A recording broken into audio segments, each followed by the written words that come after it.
8 rock cakes, fresh out the oven, adapted from 2 recipes from the BBC food part of their website and a YouTuber called The Original Naked Chef. Basically, I've used both of their recipes, added my own tweaks, and this is what we come up with. So let's show you how we did it. 175 grams of soft room temperature butter, 175 grams caster sugar, 350 grams of self-raising flour, a pinch of cinnamon, pinch of salt. I had no nutmeg, no allspice, couldn't put any of that in, but you can adapt it to whatever you want to adapt it to. Then 125 grams of any dried fruit, that's raisins in the bowl there, just some raisins, a bit of orange zest, some vanilla, an egg and some milk. A couple of tablespoons of milk, which we'll come to as we're making the dough a bit later on. So let's get mixing. So there's Max mixing it up with his fingers. I didn't like the feel. You didn't like the feel of it? No. So he was mixing it with his fingers, trying to get into breadcrumbs, but he was more sort of just squishing it all together. So he made a mess, look, going everywhere. So I got in, sensible effort, making it into breadcrumbs. Perfect looking breadcrumbs. Look at them, look, that's what it was meant to be, breadcrumbs. But you still gave it a go and you got it going for us, didn't you? Yeah. I think that's how you make a crumble. So there's the raisins with like orange zest, bit of orange zest in there, 125 grams of raisins. Into the mix, Max mixes it all around with a wooden spoon. You can use any spoon, it hasn't got to be wooden, but he gave it a bit of a mix round. And he didn't make as much mess this time. Look at the mess on the side there, look. So in goes a beaten egg with a splash of vanilla as well. Well, 2 splashes. Well, how much splashes did I put in? A splash. A spoon of one, I think. No, it was a cap, wasn't it? Yeah, the cap, and then just a little, and then probably how you estimated it. And then you have to basically bring that together into a bit of a dough, which is where the milk comes in. It says 2 tablespoons of milk. I did put 2 in, but you might only need 1. You might need 2. There you go. So there's the milk going in. I went for 2 because I thought if it's a wet dough, I'll just bung a bit of flour on my hands or whatever. Could be 2, could be 1, you never know. Yeah, but 2 worked out perfectly in the end. Only Jamie or ever will. And then you get it round into it. Whoever made this ingredient. And then we just get it mixed around, mixed around, mixed around.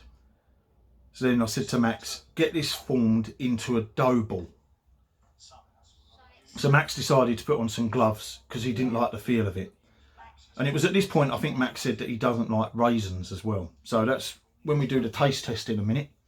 Max won't be tasting any, he don't even want to taste a plain bit. Because he said at this point he doesn't like raisins. But you can put any dried fruit in, it don't have to be raisins. But that's just incorporating all the milk, vanilla and egg, all the wet ingredients. So there he goes with his gloves. And you don't have to add the orange. No, the orange is optional. It's make it yourself. Like lemon. You could probably add a bit of lemon, but allspice was what the recipe called for. Didn't have none, so we went with vanilla and orange. We only had raisins, but it is literally any dried fruit you want. 125 grams of it. So there's Max making it into a massive dough ball, almost like a cookie dough ball. There it is. That's what it came out like. So the dough. It looks like a big chocolate cookie. Yeah. And then so we basically just had to get that into sort of rocks, hence the name rock cakes, because it's quite an old-fashioned cake, a rock cake, and the name comes because they're meant to look like rocks. I did struggle a little bit trying to make them into rocks, but keep them sort of spread out because they tend to spread as they cook, so don't have a lot of loads close together on one tray. So we ended up with 7, I think it was. No, I think it was, 7. I think we ended up with 7, but you'll see 8 coming out of the oven because I decided to sort of reshape them a little bit and make them into more rock type shapes. But there they go, 180 in the fan oven, 180. 200. Well, we turned it on 200. We turned it down to 180 for about 20 to 30 minutes when they're golden brown. So here's the rock cakes. We're going to give these a taste, but you don't want to taste any, do you? You sure? Sure. Not even a plain bit. We're going to drop 4 of these round to Julie, to Auntie Julie later, doorstep them. So let's have a look. I've got something to say though, admit, I've just realised that I used plain flour instead of self-raising. And it does say on the original Naked Chef YouTube video, he uses plain flour and baking powder. The BBC one says self-raising flour. I just use plain with no baking powder. So to be fair, there's a bit of a rise in them, so I was quite pleased with that. Anyway, we'll break it open, have a look inside. I've got a feeling they might be a bit over baked. I'm not sure. There's the inside bit. All we can do is taste.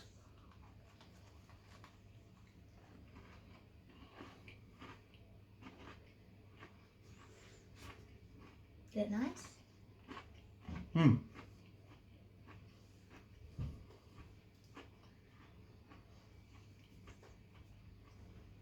Mm. They just look like big biscuits. It's sort of a biscuity, scony, cakey type texture in your mouth. Because you have the dough. But It's like the sugar. they're really nice. I will say I've probably overbaked them by a couple of minutes, but the outside's nice and crispy. The vanilla comes through, and that hint of orange as well. Can't really taste the cinnamon, which I'm glad. I didn't want to overpower it with cinnamon because it wasn't really the right spice. But they're a thumbs up. I'm quite chuffed with them. First time we've ever made them. Like I said, people don't really make rock cakes anymore. These are nice. Hopefully Julie would like them and not phone me up and say, oh, they're a bit overbaked. But she does. Anyway, take care of yourselves. See you next time. On the